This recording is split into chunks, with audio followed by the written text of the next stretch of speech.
All right, so now our last example for this section is example number 6. And it says how to transform f of x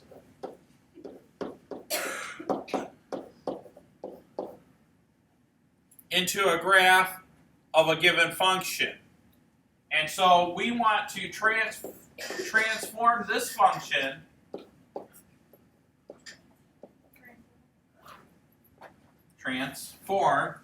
to, and then they give us two functions. They say g of x is equal to log base 5 of x, and then h of x is log base 1 over 4 of x, okay?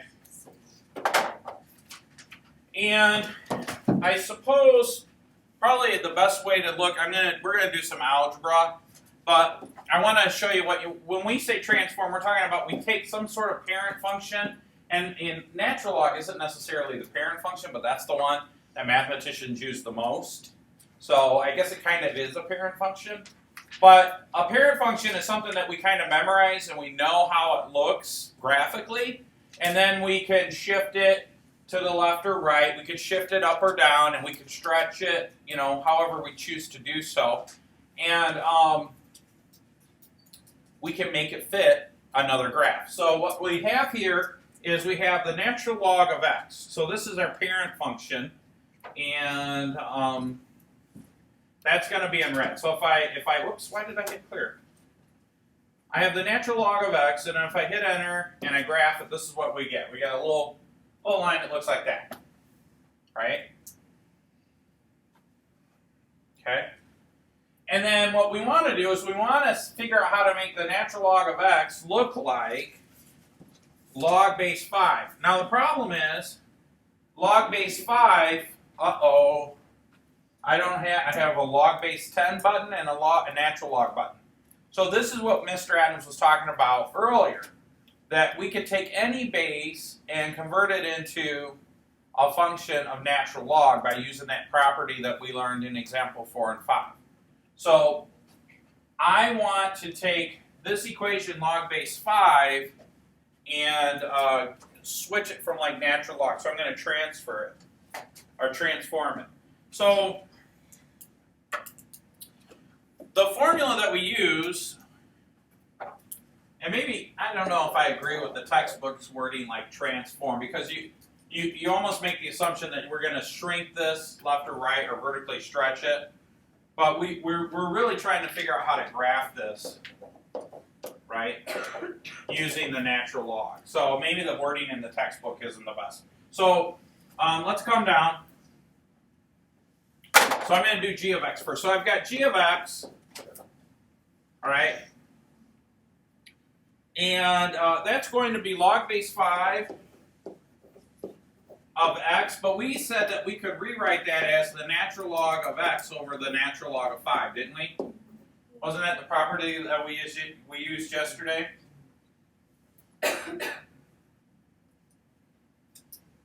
Now what this does, let's graph that and see what it looks like, okay? So if I graph it that way, what did I say was natural log of x? Divided by the natural log of 5? Yeah?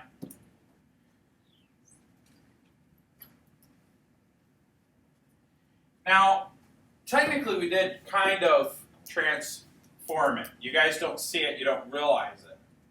Okay, so maybe the textbook isn't that bad by saying transform. Let me rewrite it a different way. What we're saying is that g of x is equal to the natural log of x all over the natural log of 5. Well, couldn't I say it like this? It's the 1 over the natural log of 5 times the natural log of x. Could I write it that way? Could I think of it that way? Now, the natural log of 5 is a number, so I've got 1 over a number times the natural log of x. So let's calculate that and see what the 1 over a number deal is, okay? So if I clear this out and I say 1 divided by the natural log of 5, I get 0.621. So really what I'm saying is that this g of x is equal to 0.62, what was it? 21. We'll just round it at 21 times the natural log of x. Now how could I verify that? Graph it. So I'm going to graph it. So if I come in here and my graphing calculator, I want to see something. So I'm going to say 0.621 times the natural log of x. And then I'm going to ask you guys a question, and I want you to think about the answer. Don't say it out loud. I turned my other graph off. By the way, everything I'm doing on the calculators, you should have your calculator out, playing along, right? For those of you who wish to play along at home, as they used to say in the game shows, while we're in courtesy mode, working on precalculus and not some other subject that should have been done for homework last night. Thank you, kind sir. So anyways, now as we look at this, when we multiply a function by a number, what did that used to do to the function? In other words, if I have x squared and then I put 1/2 x squared, what was the difference between x squared and the 1/2 times x squared? What did that number in front do? Let me write it down so you guys can visualize it, okay? So if I had y equals x squared, right, and that graph kind of looked like this, right? What would happen if I had this? What did this leading coefficient or scalar multiplier do to the function, graphically speaking? Do you guys remember? I don't need like specifics, but just tell me what that did. It changed it how? It would stretch or shrink vertically, right? It would stretch or shrink vertically. If I had y equals the natural log of x, and then I go y equals 0.621 times the natural log of x, what do you suspect that will do? Vertically stretch or shrink it, right? So now let's look at this from a graphing perspective.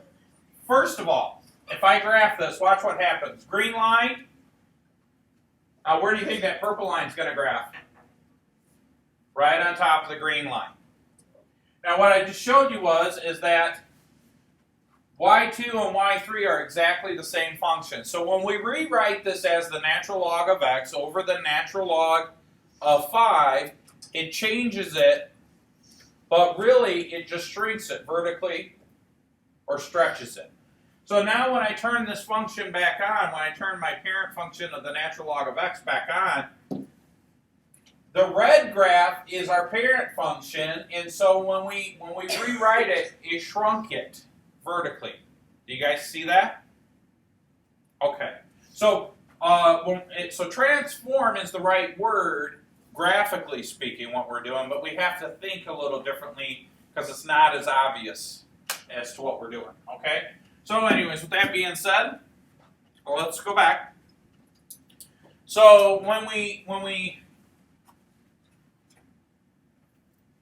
rewrite it this way, I suppose what we should think is, what did we do? Well, we can vertically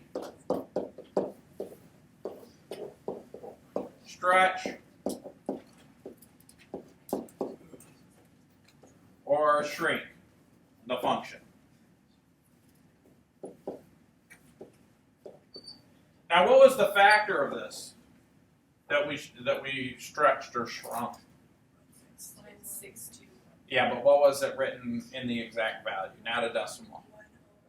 1 over the natural log of 5, right? So Okay? Alright, so now let's do the other one. We have h of x. That's a horrible penmanship. So now we have h of x, and that was 1/4, log base 1/4 of x. Alright? So now that could also be rewritten as the natural log of x over the natural log of 1/4.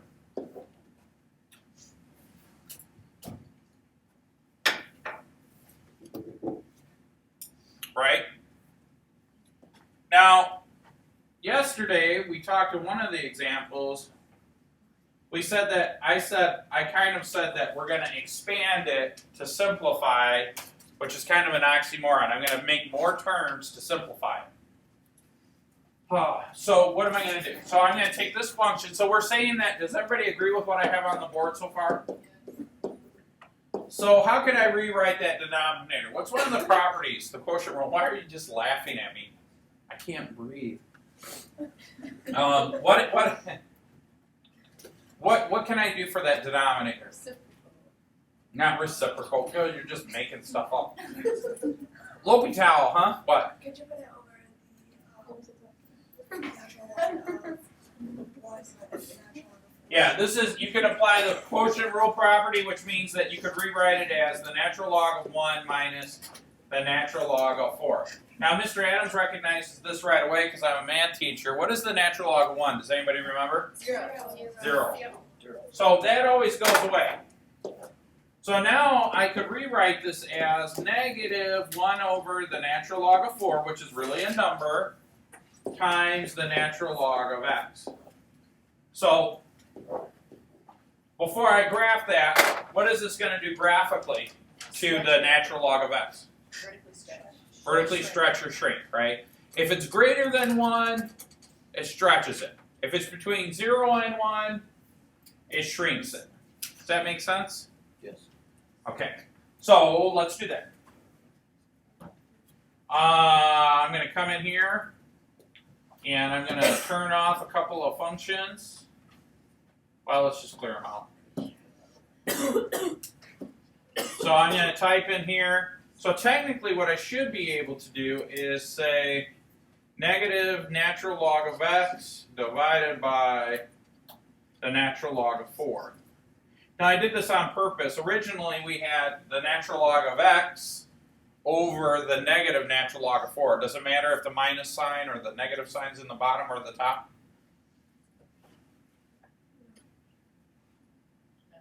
No.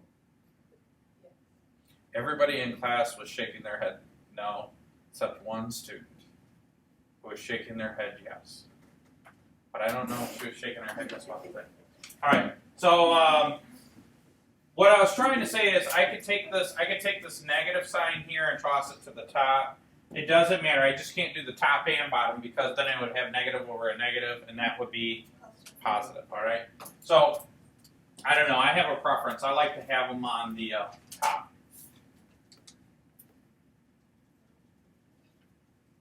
Uh-oh.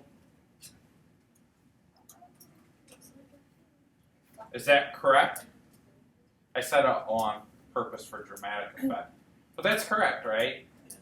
Right? If we have a coefficient and we make it a negative, it takes all those y values that would normally be positive and makes them negative. And so it flips it, right? So it did shrink it, but it also flipped it because it was negative. So what we could do here is we might want to say that it vertically stretches or shrinks, right?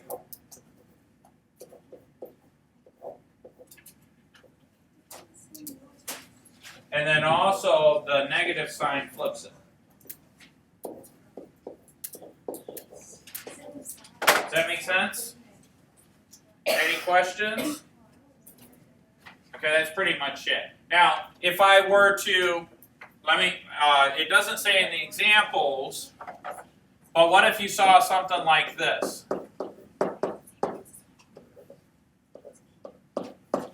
I think they talk about it at another point in time. What if you saw something like that? What would that do?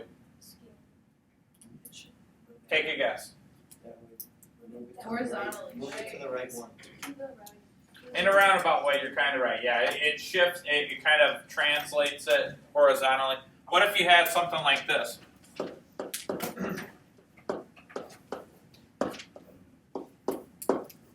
What would that do? Translate it vertically up. Yeah, it would, that's the up or down, right? So between the shrinking and the moving left or right, that's what makes the difference, right? What if, I got a question for you since you guys are such smarty pants. You guys ready? What if you did that? What would that do?